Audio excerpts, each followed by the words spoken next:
This is Kevin Rigsbee, interviewing for the Greenhills Historical Society. To start off with, could you tell us your name? Roger Petering. All right. To start off with, a lot's been said about how Greenhills was a unique neighborhood. Could you tell us a little bit about what made it unique? Unique? Mm-hmm. Well, it was a government project right at the end of the Depression under Roosevelt, and they came up with the idea that they would build 3 of these communities to make work for a lot of the people that were out of work, and to create a village for people to move into that would be, like you say, a little unique. It was quite modern for its day, and a lot of open spaces. I think there were 33 different model homes, but about 9 different interiors. Sidewalks, utilities all underground, which was almost unheard of at that time. And it was designed, they attempted to design it, and I think they accomplished that pretty well, so that the back of the homes on one street didn't necessarily back up to the homes on the other street. They wanted space in there. So they built a lot of circular streets, and that led to the use of putting in playgrounds and ball fields, and just a lot of open spaces. Trees were planted. Then in addition to that, the outer belt around the community was much of it was there in the way of woods already. They carefully selected these locations so that they would have a green belt, they called it, around these communities, mostly wooded land. And then on the outer fringe of the acreage that they used for these communities, they developed farms. And the idea was maybe the farms could produce a lot of the vegetables and fruit that the people in the village could utilize. So it was well planned, and it turned out that in its day, I'll put it that way, we're now 80 years old, the village, but it was just a wonderful concept, a wonderful place to raise a family. And we had our own little shopping mall, centrally located. We're in the community building, which they call it the community building, but it was actually the school building. But they used it for so many different things, you know, assemblies. They used it for church on Sunday. The different religions had their schedule that when to come in, and it was. I have a friend who came over from another school to play basketball here. And he said, first time he'd ever been here. And he said, I thought you guys were rich. So I said, no, quite the opposite. You couldn't make too much money to qualify to get in here, but you did have to have an income. And you had to have a spotless record, nothing negative on your background. And so that was carefully chosen. It was quite an application that my folks had to fill out. And it was a great community for children. And as I say, I don't know if there's anything quite like it anywhere else. Sadly, the other two in Maryland and I think it's Wisconsin, they no longer have the green belt. That's been taken down and developed, and we're the only one left with that. So again, it was just a wonderful place to come in, and in a little memory I wrote for our newsletter, our alumni newsletter, I stated in there that we felt so secure, we didn't even lock our doors. And the chief of police back then, when I was a kid, he said there are no bad boys or no bad kids in Greenhills. I don't know if I'd go along that far, but everybody knew the chief. He was always out here at Winton and Farragut after school, directing traffic, letting us get across the street, and everybody, hi, Johnny. So that's how it was. And eventually you knew so many people. You felt like one big happy family. So that's my answer to that question. And when did you come to Greenhills? I was 3 years old, and it was 1938, I think it was, that we moved in. And we moved down from the southern part of Hamilton, and I don't know why we moved here other than my folks found out about it, and we were living in a rented home up there. And so we moved in here, and we were still in rent. The government rented, they owned it, and they rented and controlled it very tightly. People couldn't make changes and add things on and all that without special permission. And so we came here when I was about 3 years old, and the first house we moved into was a 3-bedroom, had a full basement, but it was attached to another one, just like it. And then we eventually, after about 3 years, moved to a single house on Burnham Street. That was a horseshoe, and that's where we lived till my folks died. So I grew up here, went all the way from kindergarten through my senior year in this building. So a lot of good memories. Outside of school, what did you usually do for fun when you were a kid? What did we do for fun? Well, especially in the summertime, we lived in the woods. We had a rather thick woods. As you come through into Greenhills, you come through that, and it was not a county park. Now it is. It's controlled by the county, but we would go down those woods. We had camps. We could fish in the creek, very good fishing, which is now the lake. They made the lake out of the creek. And we could just stroll through the woods and just have a lot of fun. There were a lot of blackberry patches on the edges of the woods, and we'd load up and bring them home and take them around the streets and sell them. And our folks, I mean, my mother could let us go out the door with a packed lunch and not come back till 5 o'clock in the evening. Never worry about us. So that was, and we were creative. We were always made. We didn't have all this electronic stuff. We make up games, and we had our own little football team. The street I lived on was a horseshoe, and it was open in the middle, and it probably wasn't more than 50 yards long. But we played 6-man football and had other street teams that would come, and we'd go there, or else they'd come to us and play. And then in the fall, somebody would have a basket that they put up on the front of their driveway, and we'd play there a little bit. And same way with baseball. In that same horseshoe, we would play stickball. And there were probably 8 or 9 kids that lived on my street, about our same age, so we were able to put these teams together. So.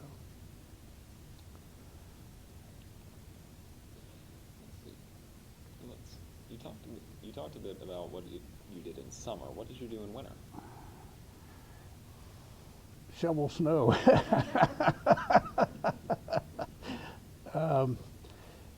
Again, we'd go down to the creek, which was frozen over at times, and we all had old ice skates, and we'd choose up sides and play hockey on the ice.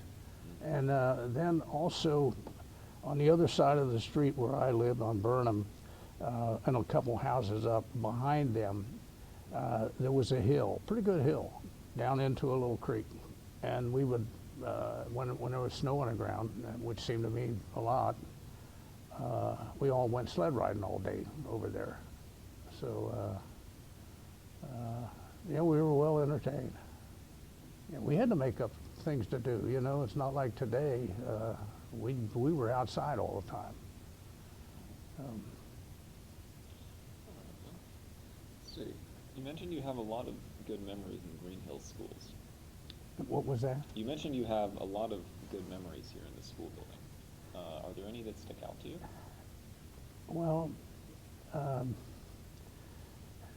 as I say, I started out in kindergarten. I'll never forget the first day. I think my mother took off on me, and I didn't even see her leave. And I was not quite sure or ready. You know, they put me in when I was a little young. I was like a little over 4 years old, and I was the youngest guy, as it turned out, in my youngest fella in my class. But many of us stayed together all the way through. A lot of them didn't, you know, a lot of them moved away and so forth. But we had the cafeteria right outside of the kindergarten room, and we had lunch there, and we either, you could buy your lunch or you could pack your lunch, and we did that. And we all just kind of moved together from one class to the next as we grew older. And we would come here and watch the older guys in basketball down here at our basketball team. And on Friday night, everybody in the village practically was over at the football field. That was the big deal on Friday night. And then eventually when I got into high school, I ran on the track team, and I also played football on the varsity. So those were great memories. Didn't have a very good team. I think we won 4 and lost 4 and tied 1, and one game was snowed out, so I never got to make it up. I didn't play basketball, and my left hand's not that good, so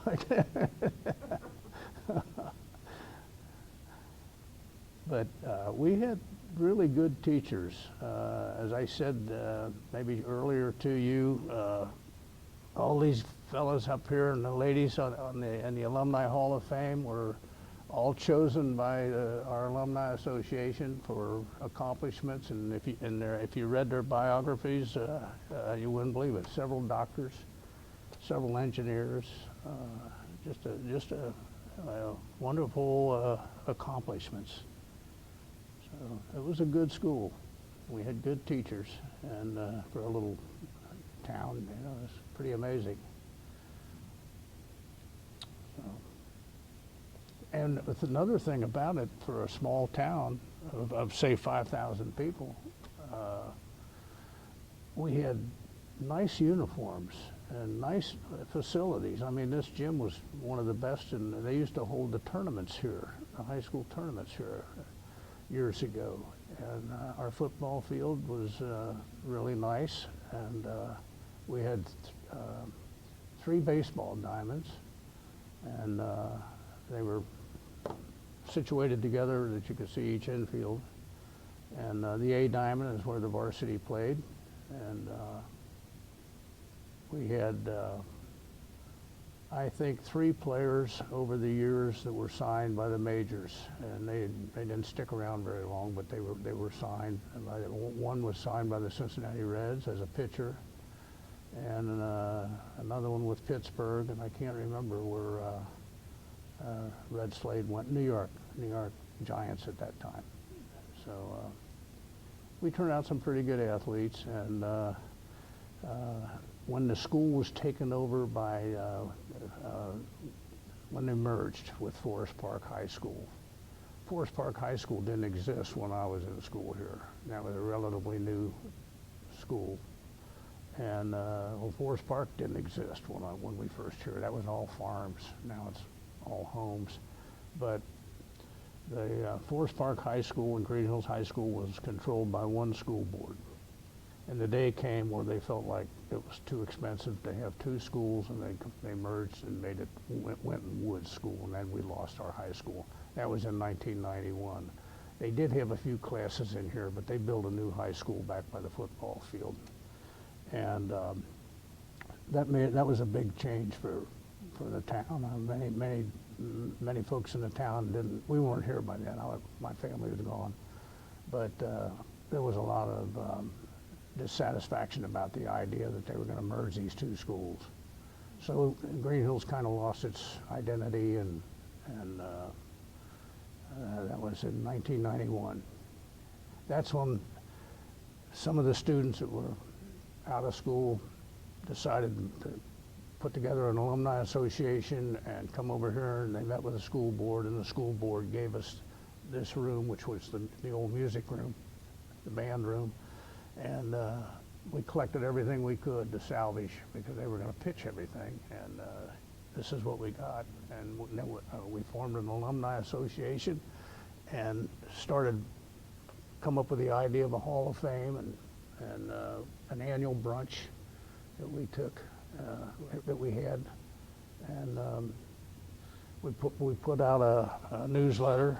Had a newsletter that was published every 6 months, and in that we would have various. Here's our first story about our first 11-man football team, and a report on the brunch. And after the brunch, a lot of us would come up to the front steps and have a picture taken every year, and those are all over here on the wall someplace. But if you look through this, you can see that there was a lot of spirit here. Yeah, a lot of love for one another. So, While we're talking about the alumni room, is there anything around this room that you'd like to show us, that you can take us around? well, yeah, I could do that.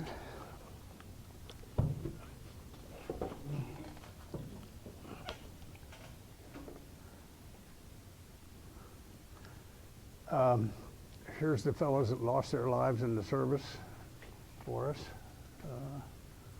Former pioneers, and these are former administrators, as you can see. This is historical stuff about these fellows that were killed in action. There's a thing about each one of them in there. And so we move around here. This is a display of all the better teams that we had, and some of the trophies that we've won over the years.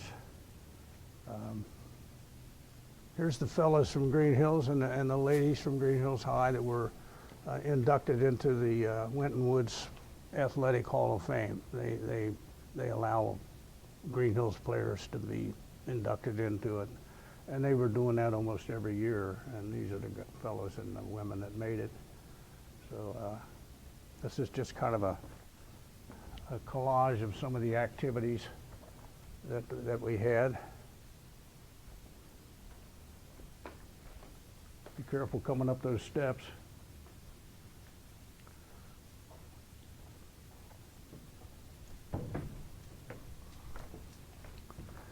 This is the Hall of Fame members, and this is the logo that the team wore. We didn't have that logo when I was in high school, but they got it later. My brother designed it. He was a commercial artist, and he graduated, or he went to school here till 47, I think it was.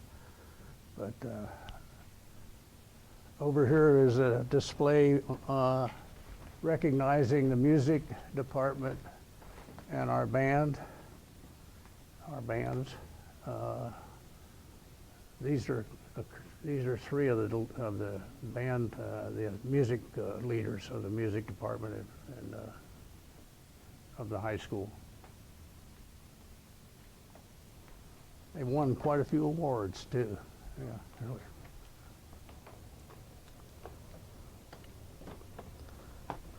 Those steps are dangerous. This is a recognition of the cheerleaders.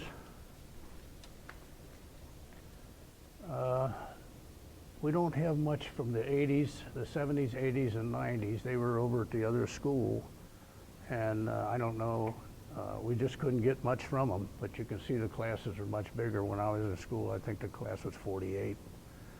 So we try to give each decade a display. Here's the groups that used to get together after our brunches, our annual brunch in June, and then we'd have the photo on the front steps of everybody that, most everybody that was at the brunch. So,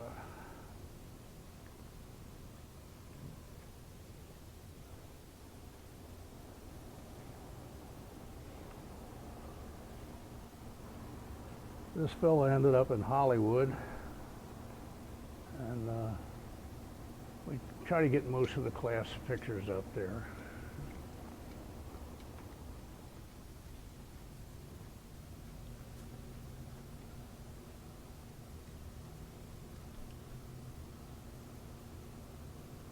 There's a couple of things that some graduates did, became artists, and we just have a display of some of their work. And the village has a newspaper that comes out once a month. I think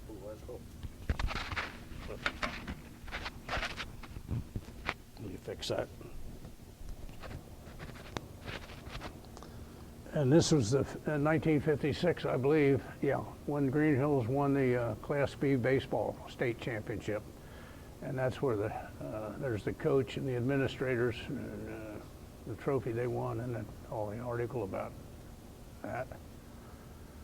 This is the 50s rather, and this is the championship baseball team, football, and every year some of us went to Washington on a trip, and we're not keeping this up as well as we used to, but we try to get a photo of each class. This is my class here.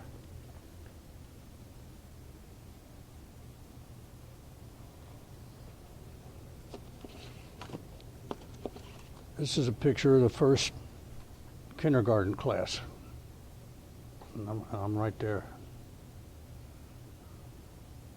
About half that class went all the way through. There's my class again.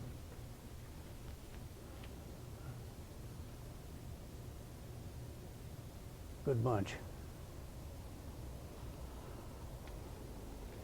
This is the first class here was 1939, and it was just these 5 students. And this is back in the 40s.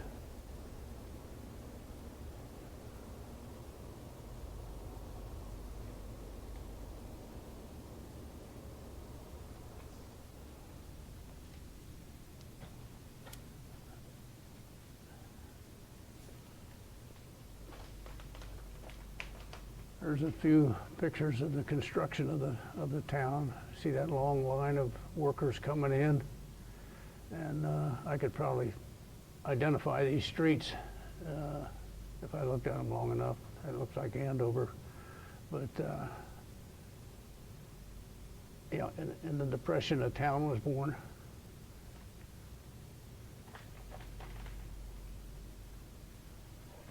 These are some of the knot-hole teams and some of the shows that the school kids put on.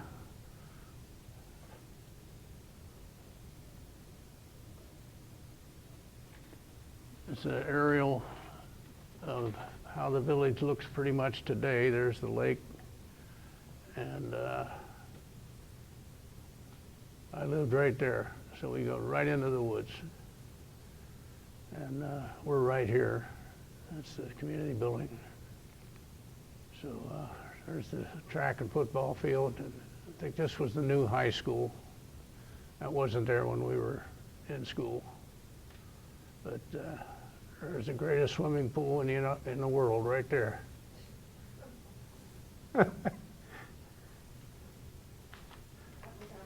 And I think I told you fellows about this. The Boy Scouts and their fathers built that. That was the Boy Scout cabin. And that was located right up here in the woods. You can see the woods all the way around this town, and that's still there. So That's our first principal.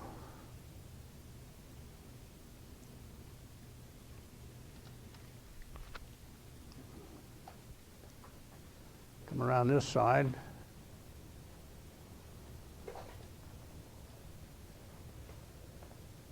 That's a nice picture. That's when we still had shrubs and everything around the school. Those are all gone now, but the trees are still there. Those trees are 80 years old.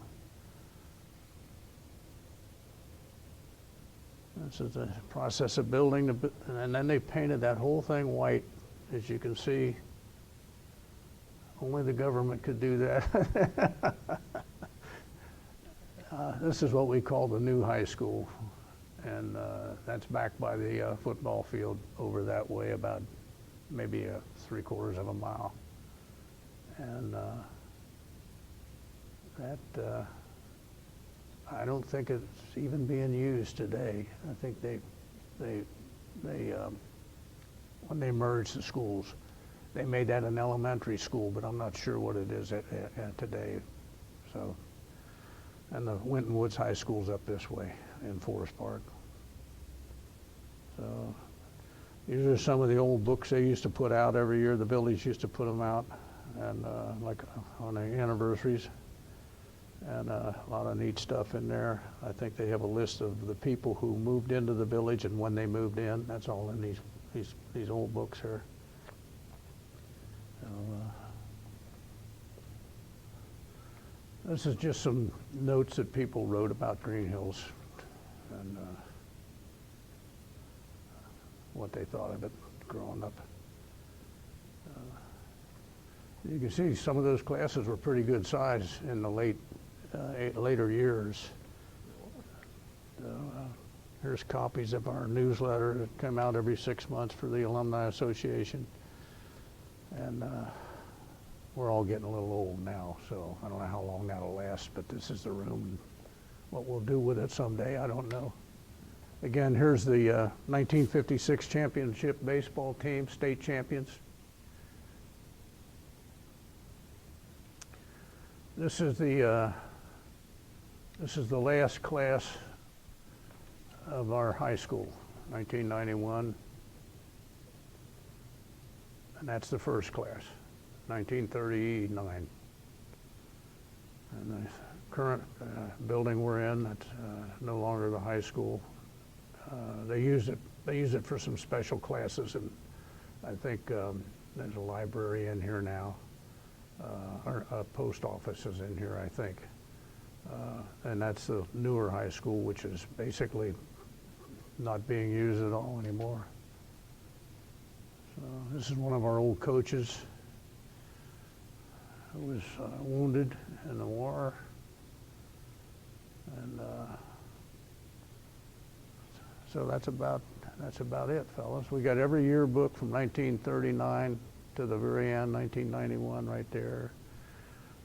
There's a little display of my brother with the logo, and his, he had a high school dance band that played for, I think, maybe 6, 7, 8 months. I don't know how long it lasted. Played for high school dances around, and also some